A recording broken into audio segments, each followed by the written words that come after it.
These are among the last images and sounds captured by Danesh Siddiqui, a Pulitzer Prize-winning Reuters photographer who was killed in Afghanistan on Friday while reporting on fighting between the Taliban and Afghan government forces. Siddiqui had been embedded with Afghan special forces in Kandahar province when he and a senior Afghan officer were killed in what an Afghan commander said was Taliban crossfire.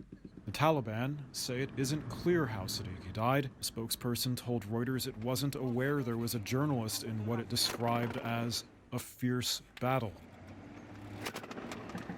Danesh Siddiqui was a mostly self-taught photographer originally from New Delhi in India. A married father of two, over a decade with Reuters, he'd covered wars in Iraq and Afghanistan, the mass protests in Hong Kong, earthquakes in Nepal, and was on the team that won a Pulitzer for its coverage of the Rohingya refugee crisis in Myanmar. He once said it was his goal to shoot for the common man who wants to see and feel a story because the reader can't experience it for themselves. Earlier this year, he went back to India to cover the devastation of its runaway COVID crisis. There are various challenges to cover this kind of story, and there are technical challenges and then there are emotional challenges.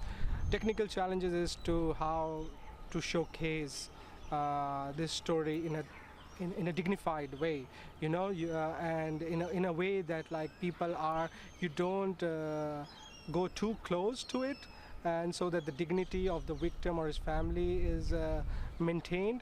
But you also need to show the story, which is to show the scale of the devastation by this pandemic, which was happening in the heart of the country.